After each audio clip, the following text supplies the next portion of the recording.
Ladies and gentlemen, good day and welcome to the Q1 FY25 earnings conference call of Computer Age Management Services Limited, hosted by Orient Capital. As a reminder, all participant lines will be in the listen-only mode, and there will be an opportunity for you to ask questions after the presentation concludes. Should you need assistance during the conference call, please signal an operator by pressing star then 0 on your touch-tone phone. Please note that this conference is being recorded. I now hand the conference over to Ms. Shivani Karwat from Orient Capital. Thank you, and over to you, Ms. Karwat. Hi, good morning everyone. Welcome to the Q1 FY25 earnings conference call for Computer Age Management Services Limited. As mentioned today from the management, we have with us Mr. Anuj Kumar, Managing Director, Mr. Ramcharan S.R., CFO, and Mr. Anish Savlani, Head of Investor Relations. Before we proceed to start the call, I would like to give a small disclaimer that this conference call may contain forward-looking statements about the company which are based on beliefs, opinions, and expectations of the company as on date. These statements are not guarantees of future performance and involve risks and uncertainties which are difficult to predict. A detailed disclaimer has also been published in the investor presentation which was released to the stock exchanges. I hope everybody had a chance to go through the presentation. I will now hand over the call to Mr. Anuj Kumar, Managing Director. Thanks everyone, and over to you, sir. Okay. Thank you, Shivani, and good morning everyone. I'm pleased to welcome all of you to this earnings call of CAMS. We will discuss the financial results of the first quarter. As has been the usual practice, I will take you through a structured presentation, dwelling upon the highlights of the business, and then we'll hand over to Ramcharan, our CFO, to talk about the financials. All of this will take about 25 to 30 minutes, leaving us with about 30 clear minutes to go through Q&A. So I have the presentation now on chart number 6. I trust all of you have had the opportunity to download this for yourselves. Very pleased to share with all of you another quarter of what I would call strong, sustained performance from the company. Overall revenues grew just short of 27%. You see a number of 26.8. While MF was expected to grow because all of us know that the underlying assets have risen handsomely in the past 1 year. So MF revenue grew 26.3%, but I think the icing on the cake is the non-MF revenue, which is now firing across cylinders, and that grew just short of 31% at 30.7%. As we maintain our focus on expanding the non-MF franchise, not through just efforts made in a single business line, but across businesses, you're seeing those results. And despite the fact that MF by itself grew 26%, non-MF on a year-on-year basis expanded share to 13.3%. We stick and reaffirm our commitment to grow this, scale this to at least 20% in the next 3.5 years. I believe we are on track. We'd like to grow this by about 2% every year, so about 0.5% every quarter.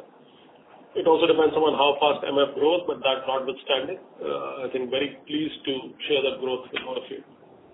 All of this was done extremely efficiently. So EBITDA absolute numbers grew upwards of 36%. So revenue growth of 27, EBITDA growth of 36.6, EBITDA percentage at 45.4. Now do keep in mind that this was the first quarter. Our expansion in employee cost and some other leases, etc., they get reset on 1st of April, so this was also the quarter traditionally where we eat a lot of that cost. We've absorbed that, and we still have a 320 basis points up directionally in terms of EBITDA percentage year on year. And then PAT grew just short of 42%. So revenue up 27%, absolute EBITDA up 36.6%, PAT almost 42%.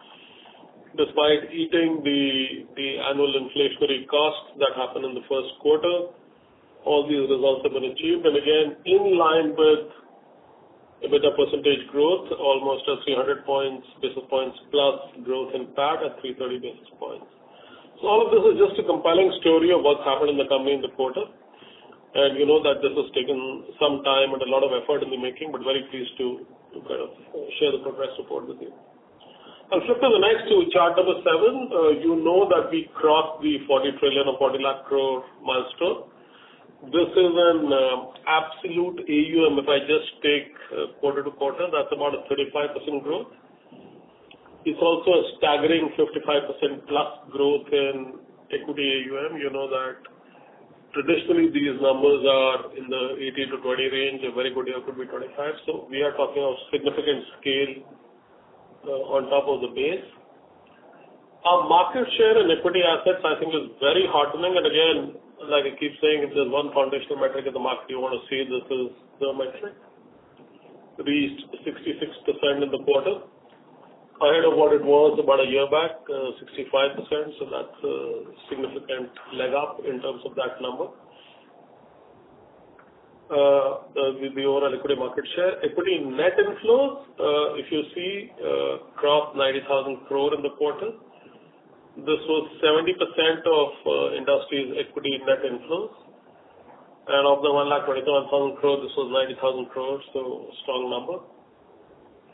Within this, new fund offerings, we were at a staggering 82% collection. So this is a number upwards of 20,000 crore, upwards of 82% collection, and just vindicates the overall direction in terms of the market share and market growth.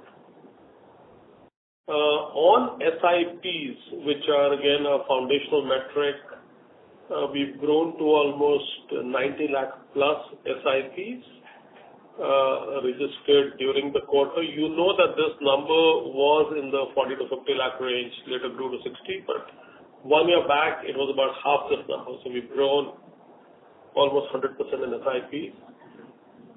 Like we've said in the past, this still does not include any momentum which could be built out by micro SIPs or the smaller ones, which may get some broad blessing at the regulatory and industry level in the coming days. You would have seen that we also announced a strategic partnership with Google Cloud. This is to rebuild our RDA platform ground up. You've seen press, some of the PR, our exchange releases, stuff on LinkedIn, etc., and on our website. And we are planning to completely build a brand new system. It will be very, very accretive from an efficiency perspective, accuracy, freedom from risk, all of that. But it also creates very interesting possibilities of business expansion. The current platform, as you know, is several decades old. So as we build this, of course, it will take time, but I'm very excited personally and very close to the project just to drive this, what could perhaps be one of the largest things I would have done in the company.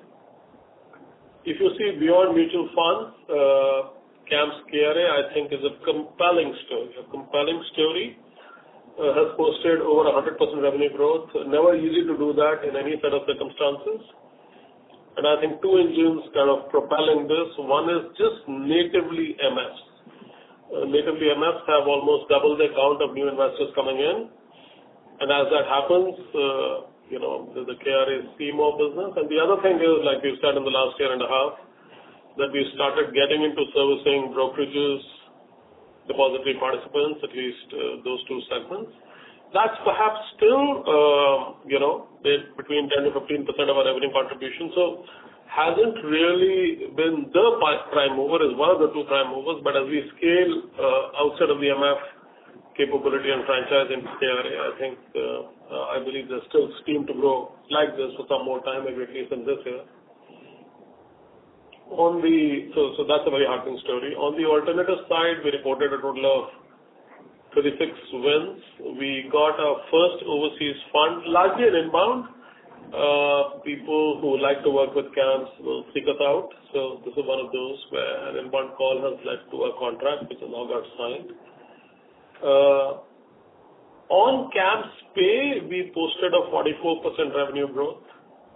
Again, led by the expanding count of SIPs, but also led by all the other stuff that CAMS Pay has done. I think a very, very heartening 44% growth. We've emerged as one of the top players in the country in BFSI for UPI AutoPay.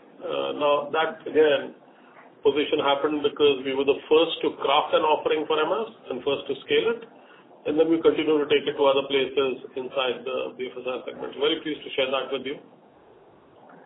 On rep, we had a great quarter. I still would not say that you should read a lot of revenue or profit contribution from insurance coming in yet. I think but all the market-led activities, operating stuff is very good.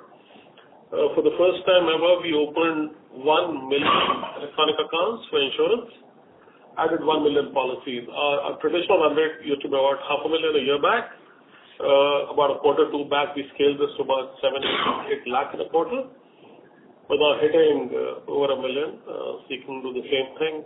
This quarter, Bima Central has gone live. 40,000 plus downloads, almost 150,000 unique active users coming with various requests to be performed on the insurance account. Actually, largely on the insurance account, because from a insurer perspective, we have a small number integrated. As we scale this from now 1 or 2 insurers to about 7 to 8 by the end of the year, I think Bima Central should see significant scale up in acceptance. So these transactions, etc., will be revenue accretive. The policies are. So it's insurance is still slower than what I would have thought, but again, at the base level, very good work happening, done by the team. Account aggregator, I think another great emerging story. What gives me a lot of happiness is to share with you that we've expanded from 2 years ago. I reported a 2 to 3% market share. Last quarter, we were spoken about 13, 16% market share of customers linked to the AI ecosystem, continues to scale across offerings, including in the analytics-led Amaze offering, which is largely the personal finance management and the lending use cases. Revenue is still in the range of 1 to 2 crore a quarter, so not a very significant number.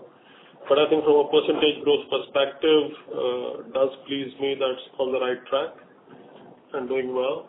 So as you can see, as I said, look at this as multiple cylinders firing. Core MF grew at about 26% revenue, KRA at 100%, Pay in excess of 40%. Account aggregator, we're not reporting percentage revenue, percentage growth will be upwards of 100% on a small base. And this still then leaves insurance to kind of add to the kitty. Right now, there's not a lot of lift in the insurance business yet. It will happen, let's say, within this year.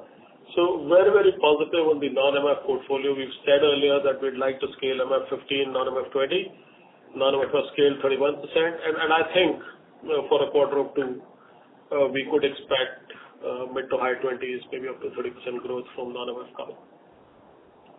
Next. Some of this data you guys have seen, so I'm not going to spend a lot of time on this. I think one thing I'd certainly like to call is there are significant highs in transaction volumes, which is obviously from a relevance perspective very good for us. From a readiness perspective, both the staff, offices, BCP, data centers, processing capacity. We made the investments, we're continuing to make the investments.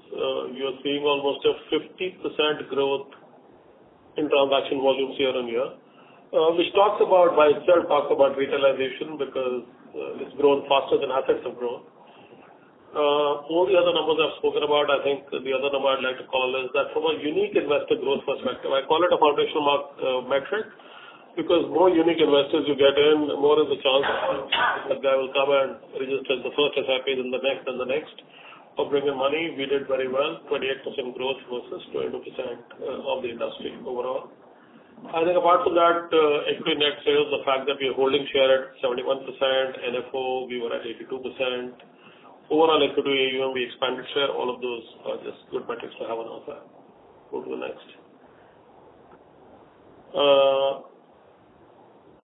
Sorry, chart number 9, I think is the stuff you know. I'll just skip through this. Go to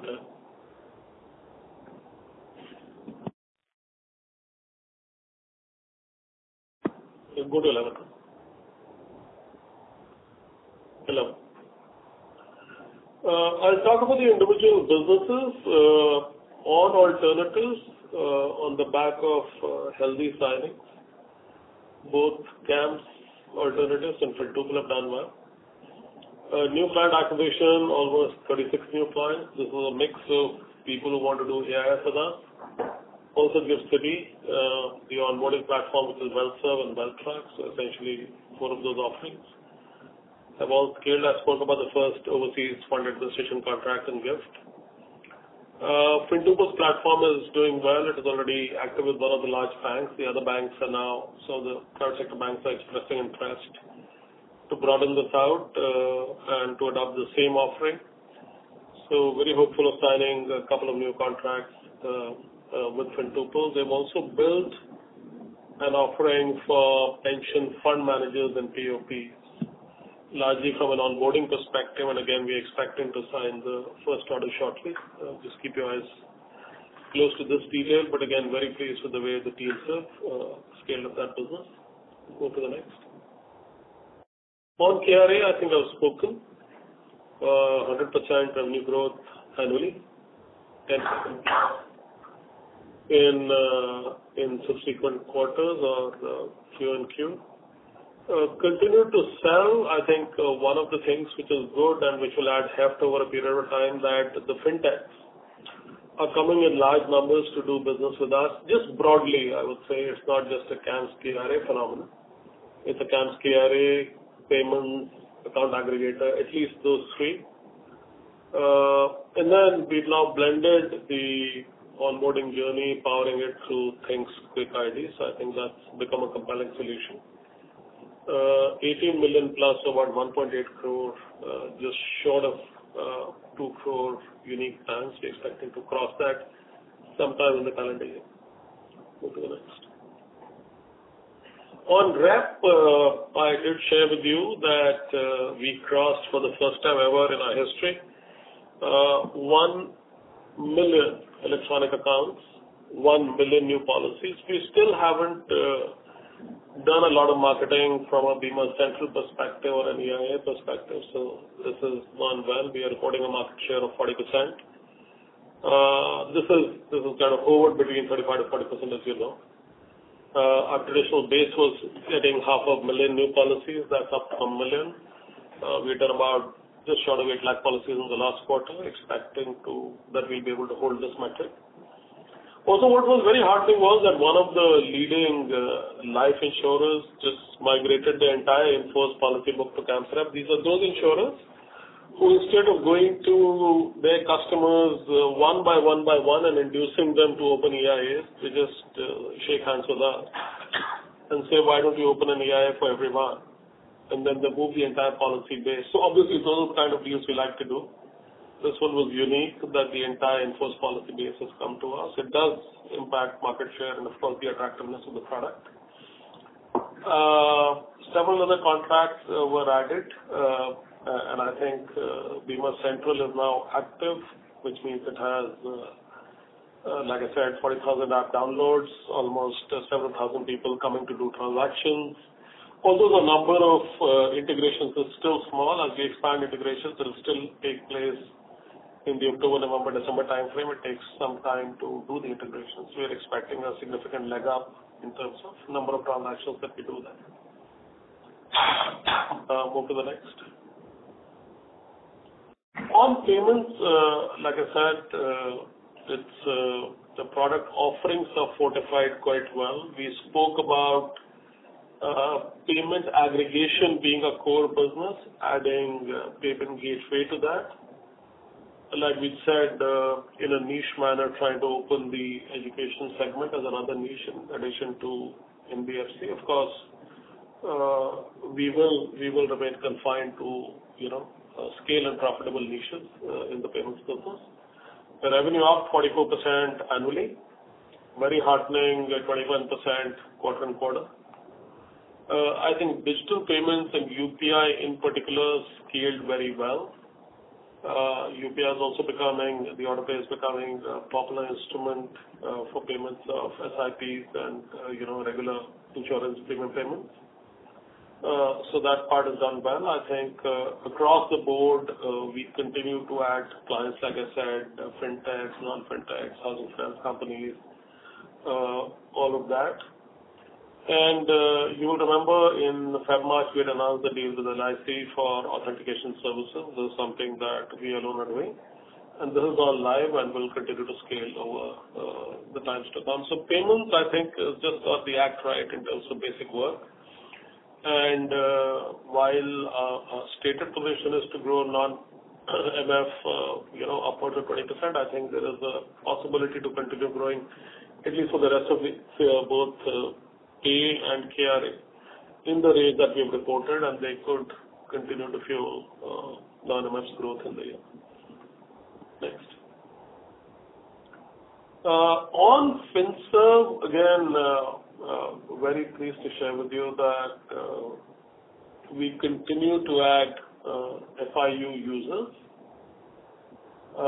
We, of course, on the FNO segment were the first to start the use case, but across people wanting to do the personal finance management use case, both RIAs, and now you will see mutual funds. So our first couple of deals are actually signed with large mutual funds. You will see active participation from them in showing your portfolios on their websites, doing some nudges and product comparisons. I spoke about the 16% market share of customers successfully linked to the ecosystem. And then the data deliveries have crossed now 1.25 lakhs per day. It's almost 1.5 lakhs. And on the bank statement analyzer platform, we continue to scale up with newer signings, largely NBFCs right now, people in the lending space. Revenue growth looks stratospheric on a very small base. We would like to have similar numbers as we scale. So we will talk about AA revenues, I think, starting next quarter in a more meaningful way, but very happy with the progress. NPS, I think, has been a slower portfolio for us. We got a first corporate client, by the way. So got the first corporate client and got about several thousand corporate subscribers. That's something that added to the numbers. We also now becoming, just given the style of offering and the automation becoming more popular with the POPs. So trying to get the non-corporate business, the retail business from the POPs. And of course, onboarding fintech. So we continue to report a number 2 position in eNPS at just under 7% market share. So that part is going okay. Slower than what we thought, but happy with the progress. Think 360 has, as you see, we penetrated LIC through payments. Now, Think has been enabled as a fintech enabler. We launched a product called Affluent 360, which is a data analytics, a market-led data analytics platform for mutual funds. We won the first mandate. We continue to scale the TSP++ part of account aggregators made and sold by Think. So the GST analyzer, the bank statement analyzer, and the personal finance management, all these 3 use cases are built by them. And then Quick ID continues to expand. You know that we are operational with some of the largest PSU banks. We continue to expand both banking and NBFC clientele. And Quick ID is now becoming a standard kind of front-end module for all the KYC work that we do across the group. Next. So I will pause here and again just reiterate that it's been immensely satisfying for me and for us as a management team to bring forth these kind of results. And like I said, this is segment after segment after segment which is performed. Of course, it's taken us more than 3 years to get here. We made the investments and things like account aggregator and things like Bima Central and started building the payment gateway platform, MF Central, those kind of things, and NPS. We started in all earnestness back in 2021, 22 were times when we were scaling cost and scaling investments, but today we have sales teams, very, very comparable and sometimes better products, a lot of times better products than fintech competition, which means they're snazzier, the journeys are smarter, the buyer just prefers us over others, not just in the traditional MF or MF-led segment, but in several of the newer segments. And we also believe that, riding on tech, product superiority, all of the controls posture, and the technological finesse of the group, that we can continue sharing similar numbers with you. Of course, MF did support, through the very large, both the revenue growth and the AUM growth. But very satisfying for us as a management team to share these results with you. I'll pause here and kind of hand this over to Ramcharan, and he'll speak to you about the financials. Thank you, Anuj. I'll just take 5 minutes to go through the broad numbers. Most of it will be a reiteration of what Anuj said in the earlier slides in terms of growth and profitability. Our revenue grew 27% year-on-year almost. It was on the back of the growth of the assets. The assets, as you would have seen, has hit the 40 trillion for the first time, 40 lakh crores.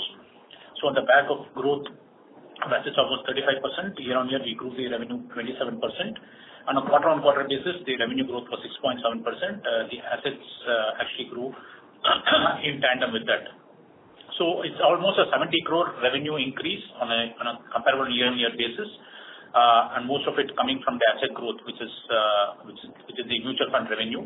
And on a quarter-on-quarter basis, we grew with 7%, which is almost a 21 crore increase in revenue.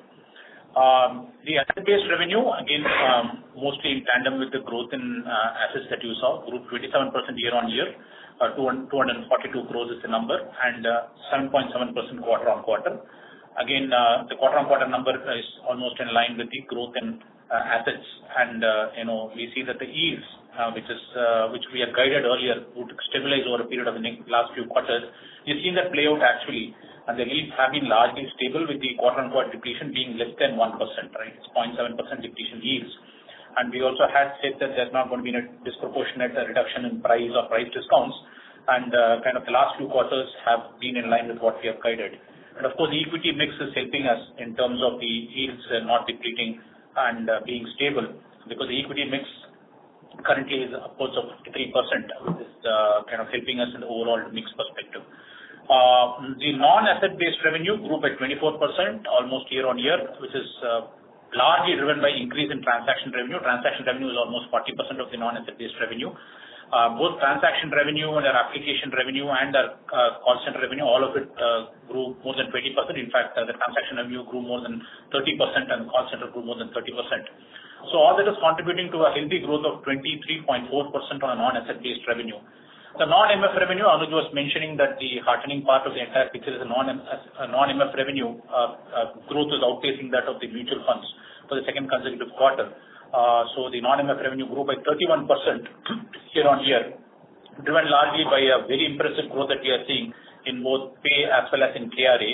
The AF and rep revenue growth is a little muted, but you've heard the plans that we have for both, especially with the rep with the Bima Central going live only in April and more integrations happening. We expect that the revenue growth will be more substantial going forward. However, overall as a non-MF bucket, we grew impressively at almost 31% year-on-year, which is higher than what we grew from a mutual fund perspective. So from a revenue perspective, all-round growth we are seeing, very satisfactory quarter, excellent quarter in terms of growth of numbers in both MF and non-MF segments. To come to the profitability, excellent quarter in terms of profitability. We have completed the quarter with a 150 plus crore EBITDA for the first time, which is a 45.4% quarter. You will also understand that April is the time when most of the company goes through its annual salary increment. Traditionally, the impact of the increment has been upwards of 2% of revenue. So even eating that cost, we are able to kind of come to a operating EBITDA of 45.4%, which compares with the 46.1% in the last quarter. So what generally is a 200 basis point drop is actually only a 0.7% drop in operating EBITDA. It's kind of highlighting the cost competency as well as operating leverage that we enjoy in the business. So overall, a very good performance from an operating EBITDA perspective. In line with that, the PBT is at 134 crores growth, 41% year-on-year, and the PAT has grown almost 42% year-on-year with a healthy rate of 32% in terms of margins. So overall, return on net worth is again continues to be very impressive at 44.4%. and we ended the quarter with a cash and cash equivalent of 718 crores. The 718 crores is before the disbursement of the final dividend, which was around 81 crores was done in the last month. Very healthy cash and cash equivalent closing out around 718 crores. And the board was pleased to declare an interim dividend of 11 per share in its last meeting. So from a profitability perspective, we have seen a good climb up in the operating leverage. In fact, on the incremental basis, the EBITDA grew almost 58% on the incremental revenue versus incremental cost. So we had a tight leash on the cost too, given that this is a salary increment is almost like more than 2% of the revenue. We have managed to retain the cost reasonable levels and the margins at a very nice level for the current quarter. The remaining comparative trends are given in the presentation for you to have a look. We've all seen an increase in the trend in terms of profitability, in terms of growth, in terms of PBT and PAT. All this pointing to a good year coming forward, given that assets continue to grow. With this, I kind of conclude this financial part of the presentation and hand it back to the moderator and open it up for any questions. Thank you very much. We will now begin the question and answer session.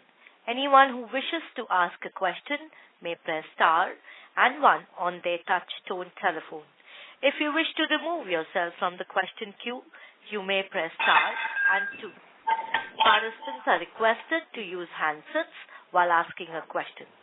Ladies and gentlemen, we will wait for a moment while the question queue assembles.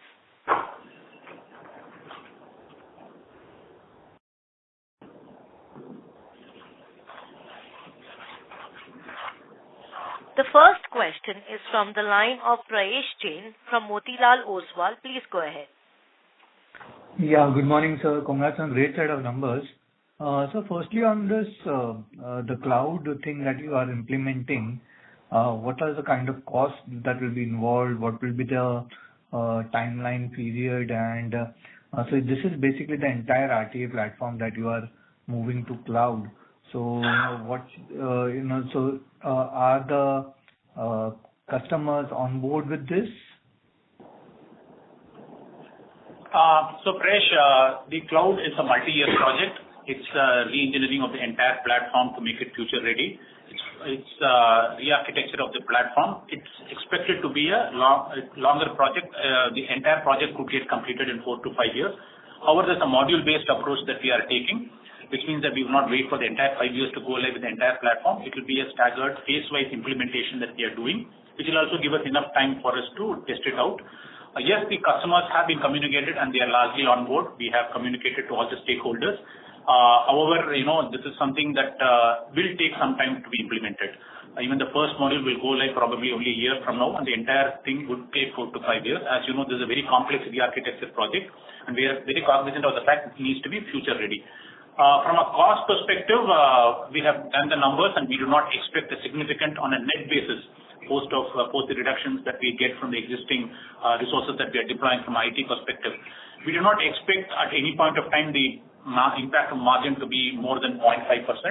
It could be higher in the initial 1 or 2 years, closer to 0.5%, but going forward, because of the rationalization that is going to happen on the various resources that we are using for this platform, we expect that from the 4th or 5th year, this will become, in fact, very positive to us from overall margin perspective.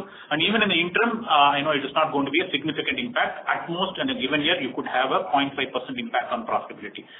Those are the numbers that we have worked on, and we are confident of kind of living up to those numbers. Got that.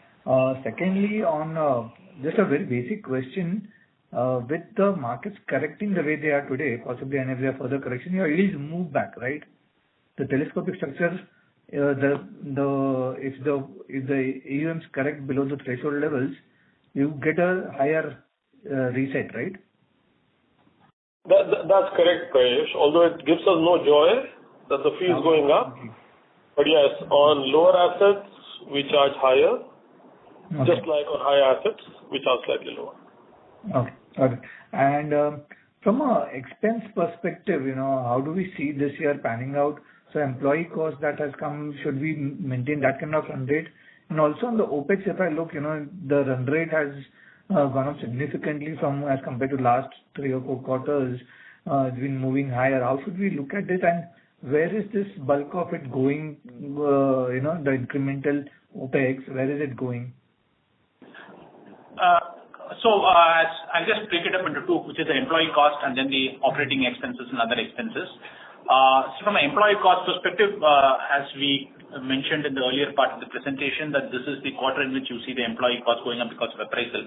Overall, on a year-on-year, it's gone up by almost 18 crores, if I'm not mistaken, out of which most of it is, almost 8 crores of it is because of the increment that came, and part of it is because of the hiring that we have done. We have invested a lot on talent. There is a fuel program where we've invested by getting in people from IIM, ITs, almost 45 people are there, the new gen leaders who are going to take this company to the next level. So we continue to invest in talent. However, from a run rate perspective, if you were to kind of model it in, I would say the current base cost will hold good. There could be an increment of probably a couple of crores coming in the current quarter because of some part of the management team gets its increment effective from July. But apart from that, we expect that the employee cost would not go up significantly for the rest of the year. It will be the base that you could go up with.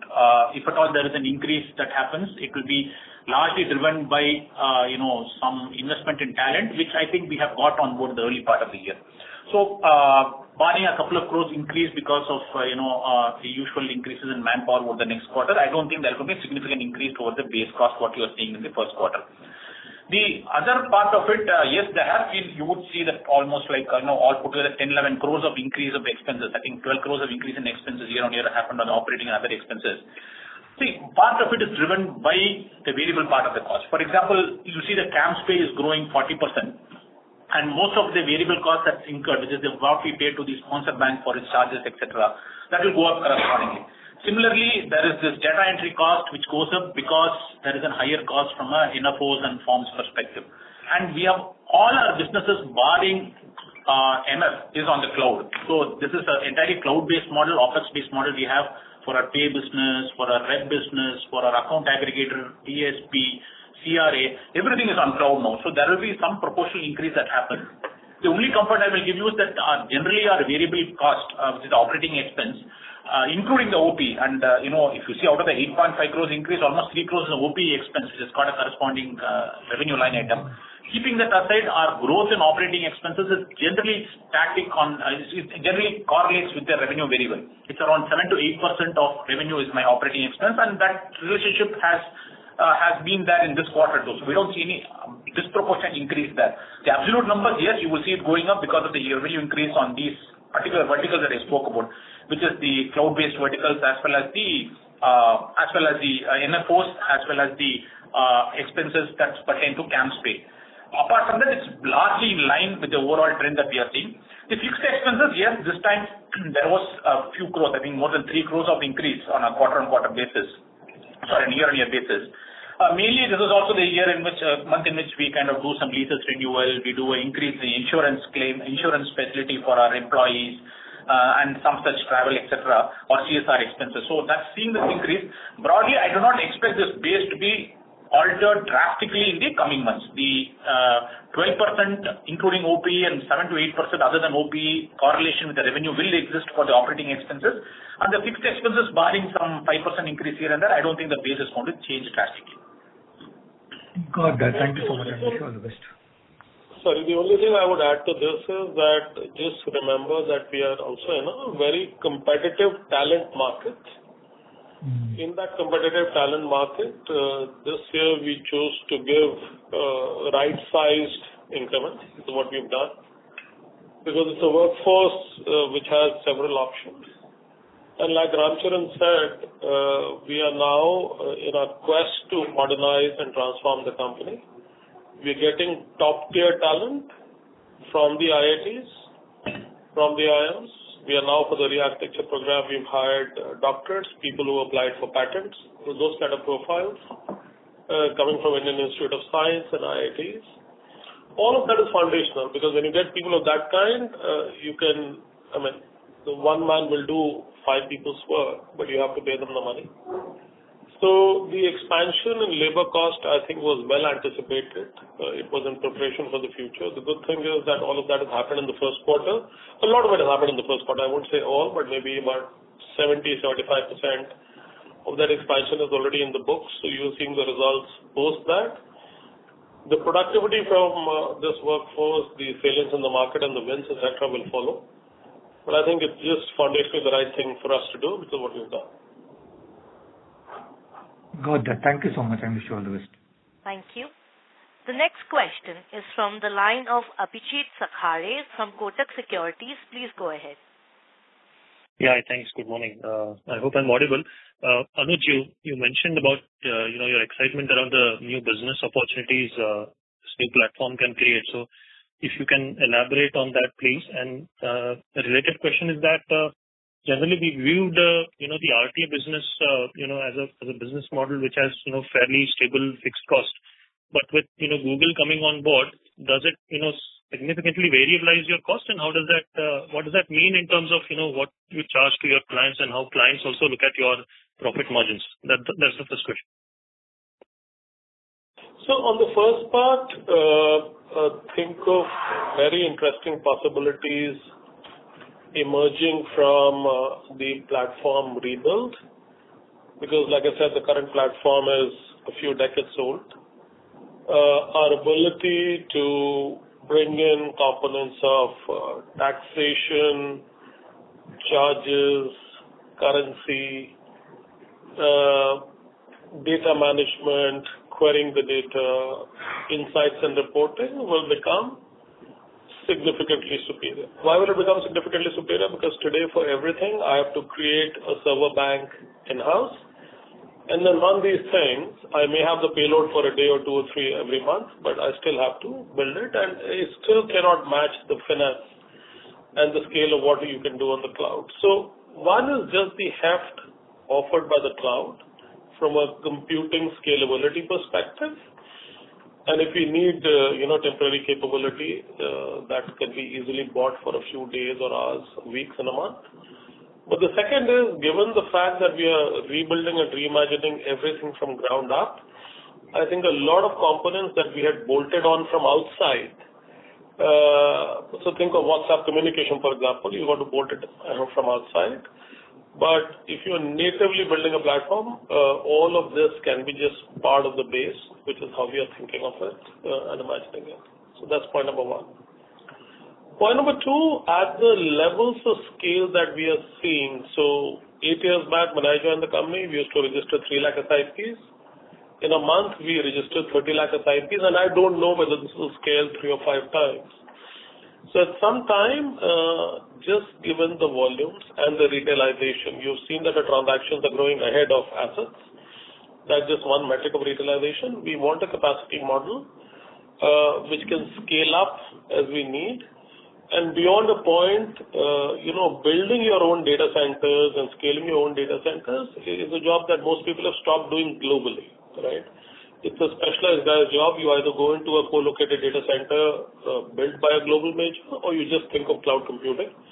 We've been at the colo centers for the last 5 years.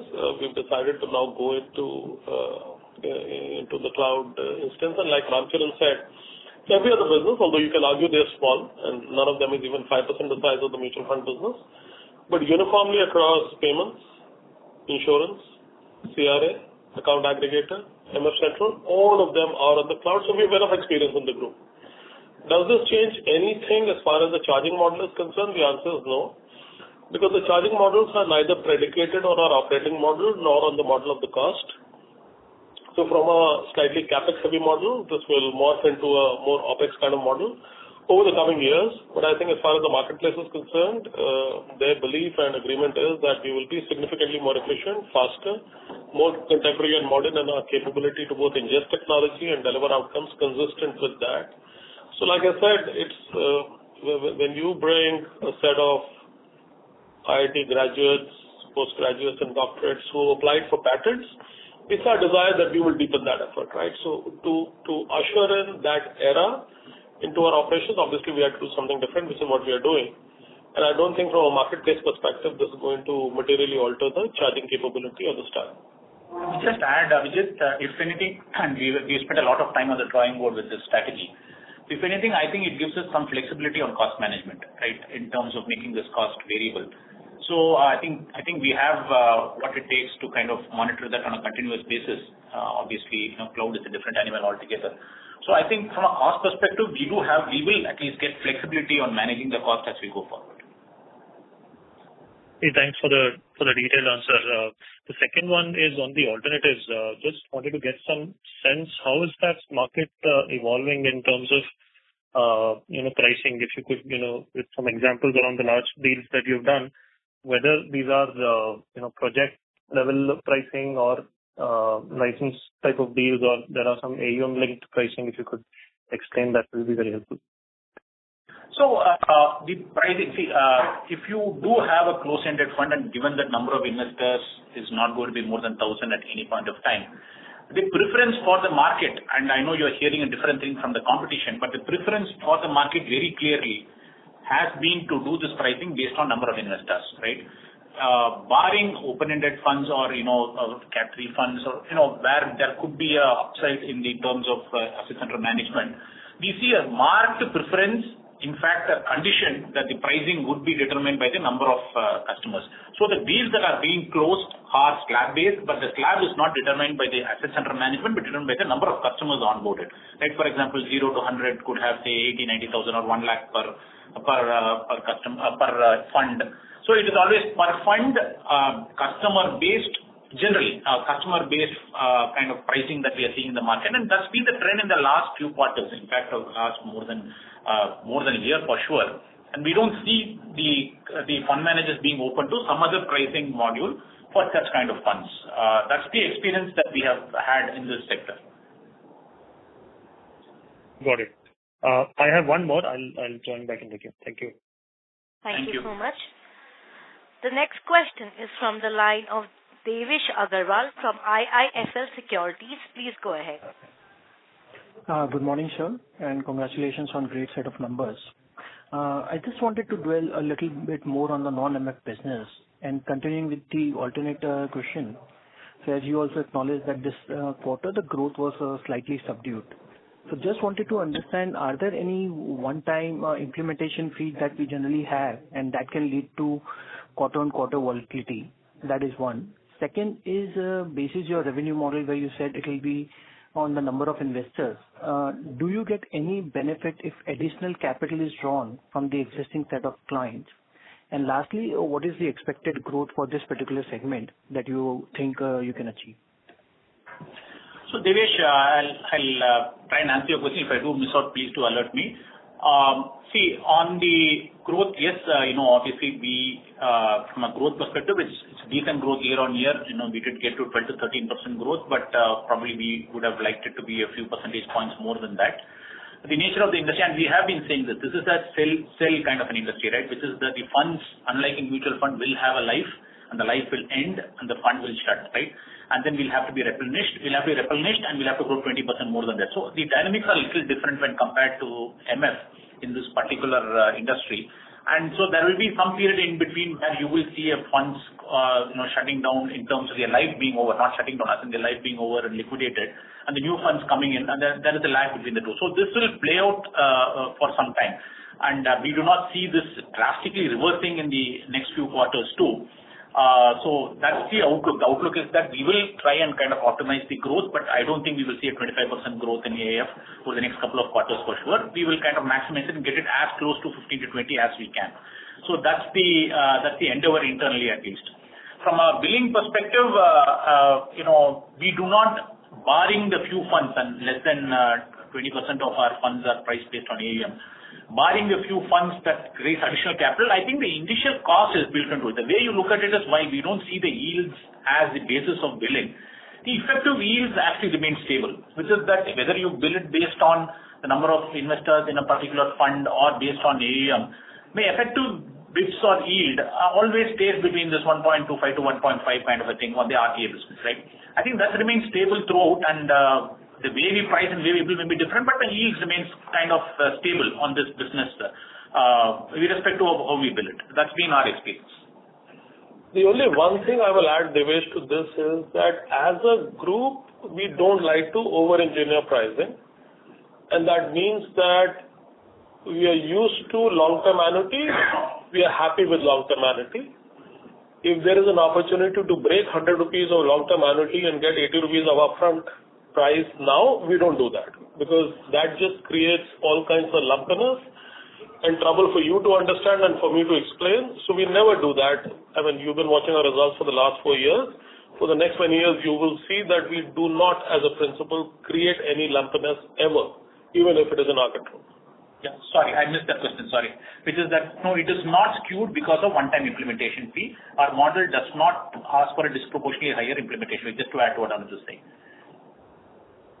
Perfect, sir. That's very clear. Secondly, sir, on account aggregator, although it's very heartening to see on a sequential basis we are gaining market share, but in terms of volumes and revenues, your expectation, say for the year FY26, some sense if you can give us on that. So, Devesh, what has happened there is, frankly, things are ahead of where I expected them to be. That's the first statement I would make. It's a great market where users are using this for several purposes. So it's a market where the user uses things and he's willing to pay. Where is he using? He would ask for my bank statement, which I would give from my email, etc., and send in the password. He's using account aggregator for that.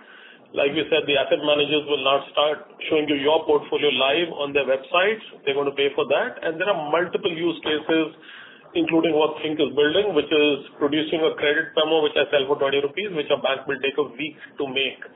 So that's a fantastic thing which has happened. Quarterly revenue, like I said, is still in the 1 to 1.5 crore range. So we will be lucky to close the year at about 7 to 8 crore. This is the first time we are telling you the numbers because they were less than meaningful earlier. In FY26, we will certainly target to be double digit. I mean, I'll be happy if I can get to 15 crore. It'll be tough. But a 11, 12 crore number looks entirely possible from account aggregator as a family. At that level, we will be at a break even. We may make some margin on the overall product. We've kept up the market share, which is a great thing. So the only thing we don't like about the market is that pricing is significantly lower, just competitive pricing. It is not that the buyer is asking for it, the buyer is getting a lot of value. But the sellers are scraping the price. At some time that has to end. What started as a 10 rupee per piece product fell to 1 rupee. And at times we sell for less than 1 rupee. If it stabilizes 1 rupee too, I think it's a great business to make. If it stabilizes to 20 paisa, then it's not a great business. So pricing will perhaps determine where this goes, but broadly, apart from pricing on every other aspect, I'm very, very pleased with what the team has done. Very helpful, sir. Sir, one last question. On the non-MF side, you said this will be like a 20% of your top line by FY27. So just wanted to know, given the strong growth that we are seeing on the domestic MF side, one, is there any rethink on this number? And secondly, how important would be the inorganic opportunity to achieve this number? That will be the last one from my side. Thank you. No, so Devesh, I mean, you've seen the company closely. It's our endeavor that every year we should have a 2% swizzle. Non-MF, if it is 13.5, should go to 15.5 this time next year. Which means I should be able to take 0.5% of growth and move it to non-MF as its contribution to revenue. Now that model, when we thought of, we were confident of growing non-MF, let's say 21-22%. We expected MF to grow 13, 14, 15%. It looked possible in paper to do that. When MF grows 26%, then non-MF has to grow 35 to 40%. Never easy. This quarter we were at 31%.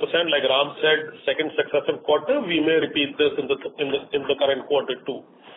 So we will hold on to our prediction. We will hold on to 20% 3 years from now. While this is not the objective why we would do a acquisition, the acquisition will lead this to as an end result. We will not do it just to claim diversification. I think, like we've said, there are interesting opportunities. Like we've always said, that while insurance is a part of our portfolio, isn't yet doing what it should do, but it does not mean it cannot do. So that's one area where you could see us make a move. Payments is another area, and of course, alternatives remains the third. So you will see us do something. Will that scale up our ambition? I think it will help the ambition to get to 20% in about 3 years time frame. That is the way I would look at it. Perfect, sir. Thank you. Thank you so much. Ladies and gentlemen, in order to ensure that the management is able to address questions from all participants in the conference, please limit your question to 2 per participant. The next question is from the line of Supratim Datta from Ambit. Please go ahead. Hi, thanks for the opportunity. Now, my first question was, on this transition to cloud. Just wanted to understand what could happen with the data centers that you currently own and operate. So, is there a thought process that these, data centers will be done away with, and hence there would be some capital that will be freed up, and what would happen with that capital in that case? So that's the first question. And the second question would be on the AIF side. Now, I understand, the growth was weak, but, when I look at the AUM growth quarter-over-quarter, that has also been weak. So just wanted to understand from a competition perspective, given this is a multi-player market, are you seeing anything different from competitors when it comes to, pricing or, when it comes to, aggressiveness? Just wanted to understand that. Those were my 2 questions. Thank you. No, sure. Thanks, Supratim. So on the first one, think of it this way, that gradually, like in any other cloud implementation, we will slow down our investments in data centers. And over a period of time, we will migrate the payloads to cloud. Can I migrate a payload today? The answer is no. What can I migrate a year from now? I think a lot of our, for example, analytics, reporting, all of that can move in a year. Even after we migrate to the cloud, statute will require me to have a copy of the data on-prem. So I cannot get rid of all the data centers. We have 3 instances. We are setting up an air-gapped one, which is the 4th. So of the 4, you will still see one continuing. For our core MF business, we will need to have a copy of the applications, fit to perform, and our database on-prem itself. But broadly, think of it this way, it is like any other implementation over a period of time, successively every year, you will see our investments come down. You will see us migrate payload to the cloud till we are fully done, let's say, in a 5-year time frame. So that's the first thing to expect. From an efficiency perspective, like I said, it creates scalability much better. You know that there are month beginning and month end payloads in our MF business, for which we create 2x capacity. Where do we create it? I create it in 3 data centers. So my baseline would be 80 units. My spike may be 100. I create 200 units of capacity in 3 different instances across the board. That scaling and the optimization of that scaling will become it will become easier in the cloud format, because once I can predict that I will have greater payload between the 1st to 5th of every month and between the 28th and 30th, theoretically I'll be able to manage capacity-led cost better than I would do at a 2x level in 3 data centers, because once I buy a server or storage or a switch, I just have it and I pay for it fully. I can't do part use of it. So that's how the entire thing will play out. On the AIF, like Ram said, our expectation in line with the non-MF portfolio is to scale that business over 20%. This quarter was more like the mid-teens. Not that we could not scale revenue. I think the gross scaling was all in place because we have the oldest portfolio in the country, and this is a closed-ended business, which means no fund will remain for, let's say, more than 10 years. So any fund which started, let's say, in 2014, 15, 16, 17, one of those will come to an end in 2024. When you come to an end, of course, the provider will go and would have launched another fund at some time, but will take these monies and pay them back. That impact of fall-offs was a little more in this quarter.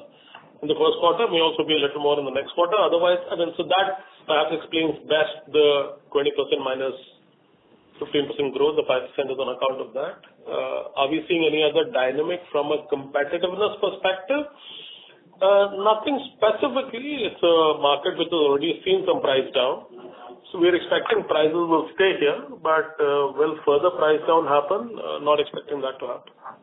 And our reading is that we have not, from a domestic RTA perspective, we've not lost market share. Obviously it's very difficult to make out from published numbers of competition on what exactly is the win ratio or the share in the domestic RTA as such. But based on our market intelligence and our computation, I don't think from a domestic RTA perspective, we have lost share as such. Got it. And just, one follow-up to, your commentary on the data centers, that was very helpful. Just wanted to understand, currently you own 3 of the data centers, right? And so when you slow down the investment and at 1.5 years down the line, you will be migrating all the data to cloud, then these 3 data centers will become redundant. So would there be a scope that, we would be selling off these data centers anywhere, maybe say 4 or 5 years out? I don't think I got your question completely. If you think there'll be some salvage value of the stuff in the data center, some small stuff will be there. But don't count it in any projections. That's not a material amount of money. Was that the question, or was the question something else? Yeah. I'm just trying to understand that, what happens with those data centers once you migrate to cloud completely. So 2 of them are sitting inside our premises in our buildings. Obviously, that space will be used for something else. One is in a colo center, which obviously is bound by a contract. We will decide which one to retain. One, like I said, we will have to retain. Is there significant salvage value of the hardware? The answer is don't even count it. There may be something, but we don't want to bring any focus to that number saying that's a P&L enhancer for us. Just to add what Anuj already mentioned is relevant for this question, which is the investments going forward in hardware will be moderated depending on our progress in the re-arch, right? So that will be an impact that will play out as we go forward. Understood. Got it. Thank you. Thank you very much. The next question is from the line of Sanket Godha from Spark Institutional Equities Private Limited. Please go ahead. Thank you for the opportunity. I have a few questions. So first question is that if I look at our KRA business, the number of KYC records seems to have not grown in last 3 quarters. It's been stagnating at 1.8 crore accounts. So just wanted to understand, do you see this number going up, or you continue to mine these number of records to deliver the revenue growth going ahead? And the second question was with respect to non-MS asset-based revenue, which seems to have grown little lower compared to the overall asset-based MS growth, which is around 45 odd crores if I do the math. Just wanted to understand how do you see the trajectory of this number to play out going ahead? And the next one is on Think360. This piece has declined both on quarter-on-quarter and year-on-year. Anything to read there? How do you see these numbers to play out? Yeah. So, Sanket, hi. So I will take the second question, which is the non-asset-based revenue, and Anuj will probably give you details on the remaining. See, non-asset-based revenue, as you know, consists of transaction fee. It consists of the call center revenue, consists of our application fee that we charge for our software tools like MFDex and ShareFX, etc., and the OP, right? So it generally does not move in tandem with, and that's why we have a separate tandem with asset-based fee. What we have seen in this bucket is, and obviously this is not a single kind of driver for all these things, but what we have seen in this bucket is transaction fee, which is almost like 40% of the non-asset-based revenue, has grown more than 30%, which is again a reflection of what's happening in the market in terms of transaction growth as well as the NFOs that are coming. And an application fee, which is the software license fee that we charge for various utilities that the customers use, has also grown by more than 21%, and the call center has grown by more than 33%. What will kind of bring it down will be the OP, and obviously OP cannot be linked as such to the asset, right? There will be a 4th quarter in which generally the OP expenses are much more. If there's a regulatory guidance, then the SMSs and emails are much more. If there is a riskometer that needs to be sent in bulk, if there is some nomination communication that changes. So a lot of drivers are there for the OP, which is very difficult to kind of tie it up to one metric. But the overall from a transaction growth perspective, we are seeing it is in tandem with the assets growth, which is more than 30%. And the call center is also growing well, given that people are adding agents from inbound and outbound perspective. So I do not think that you can map it to the asset-based revenue. But, given that transaction is 40% of the overall bucket, a healthy growth in transactions, as you see, would translate into a higher non-asset-based revenue. But it cannot be mapped one-on-one to the asset-based revenue. Ram, just if you can break down that 45 odd crores into OP and the core revenue kind of a thing, that would be useful. Yeah. So from the 45 crore, our recoverable is more than 11.2 crores, which is the OP is more than 11.2 crores. And your transaction-based revenue is almost 18 crores and application revenue is almost 8.5 crores. Call center is around 7.5 crores. Perfect. Okay, got it. And on Think360, if you can answer. Yeah. Sure. So your first question was on the KRA. On KRA, what had happened was, you're right, there was a one-time cleanup that happened across the industry. As you know, amongst the participating KRA, one single individual can occur only in one place. Right. Over the last 13 years of the occurrence of the KRAs, they discovered that there were some individual records which were in more than one place. Once that cleanup happened, you see the current number, but you've noticed it right. That is the way it had happened. Now we have a constant base, and you should be able to see a growth on top of this. Sorry, you expect this 1.8 crore accounts to grow only because of MF or so basically I just wanted to understand, you got one time jump from 1 crore to 1.8 crores. So this 1.8 crores to go further up, what would lead to it in that sense? Basically, it will be MF story only, or you will go beyond MF to drive the KYC business? So like we said, that we are now actively engaged with the rest of the market, brokerages and depository participants, to sell KYC services to them and the KRA services to them. That is perhaps a 10% revenue contributor right now. It isn't that large, but it has helped. We still haven't got one of the top 4 or 5 brokerages. We actually have one, but not the others. We are actively pursuing the larger accounts, should be able to report something in the rest of the year, and you will find that even if we get a fraction of those volumes, that could be a large contributory number. However, what is contributed right now is also a 2x lift in new PANs coming into MF. CAM service funds used to see 3 to 4 lakh new PANs. A PAN is an individual not known to CAM service funds. 3 to 4 lakh a month. That number has almost doubled, right? So when you see that number from 4 lakh is almost between 7 and 8 lakh, a large part of the fill-up has come from CAMs service funds. We started actively selling to non-CAM service funds, the KRA services, about 2 years back. Part of the growth is from them, but that's small. That will not be more than 5-6%. About 10% revenue contribution would have come from us selling to brokerages and depository participants. So that's how you can add up the 100% growth. And most of these trends are sustainable. Got it. And on Think360? On Think360, you're right.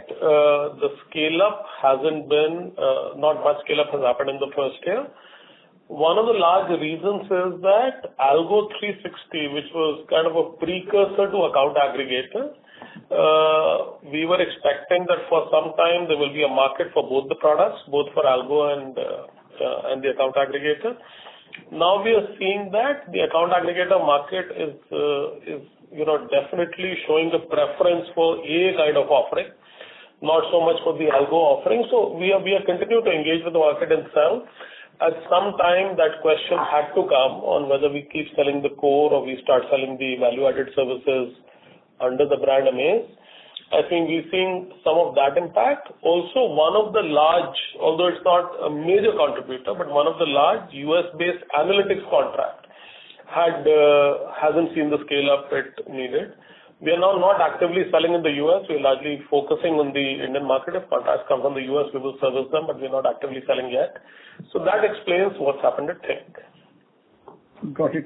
And maybe just one thing. You said the non-MF business, which is around 13.3, will go to 15 by same quarter next year. So is it fair to assume that that heavy lifting has to be largely done by 2 businesses, which is CAMS Pay and CAMS KRA? That's a fair assumption to make because AI probably will grow mostly in line with the MF business, given it is limited to number of investors rather than AUM based. So again, no, you're getting it right. I would say from a percentage contribution basis, although I don't state the AA percentage revenue contribution, it is perhaps the highest. It is even more than KRA. So from a percentage revenue contribution driving the 13.3 to 15.3 or whatever number we get to, I think it's clear to me that in the next 1 year, next 4 quarters, between KRA, payments, and account aggregator, all three of them should contribute and should contribute ahead of the market. In the case of alternatives, we have said that we are aiming for a 20% plus growth. At some time, maybe a quarter from now, we should come back to that. So that's really the sum total of what will contribute to non-MF. If there is any acquisition opportunity, obviously that will be on top of this, but right now this is within the art of the possible. Got it. Perfect. That's it from me. Thank you. Thank you so much. Ladies and gentlemen, due to time constraint, that was the last question. I now hand the conference over to Mr. Ramcharan sir for closing comments. Thank you, Deepika, and thank you for all the participants for your continued interest and participation in this call. If you have any further questions, please feel free to contact Ani Sablani or Orient Capital IR, and we'll be happy to get in touch with you and clarify your doubts. Thank you once again. On behalf of Computer Age Management Services Limited, that concludes this conference. Thank you for joining us, and you may now disconnect your lines.